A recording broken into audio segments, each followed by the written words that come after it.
Mussels have adapted great strategies to survive marine conditions. One of these is the muscle foot protein, a class of proteins produced by the organism in order to achieve underwater wet adhesion. This is due to the presence of a modified amino acid called L-DOPA present in the byssal thread of the mussel. We decided to implement the protein PVFP5 from the mussel species Perna viridis in our project.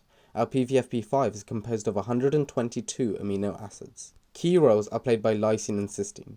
Lysine is involved in the adhesion process due to its positive charge during the natural process only, whereas cysteine forms disulfide bonds that help to stabilize and can covalently bind to the PCL structure. According to literature, the most important residue in the sequence is the non-essential amino acid tyrosine.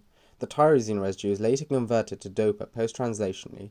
The PVFP5 we used has a high DOPA content, which reaches up to 30%.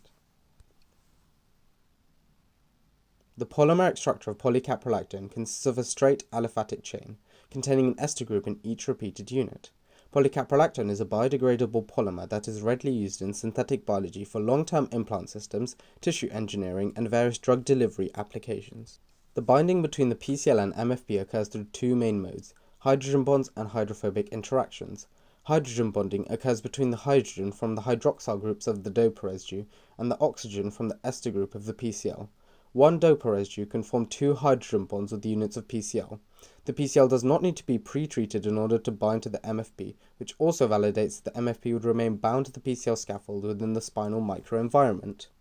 The second binding mode mentioned earlier is the affinity between the straight aliphatic chain of PCL and the non-polar regions of PVFP5 termed hydrophobic interaction.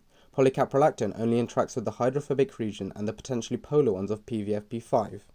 Finally, DOPA easily oxidizes to its quinone derivative, which is important for cohesion. The ring loses its aromaticity and the two dials are converted to reactive ketones.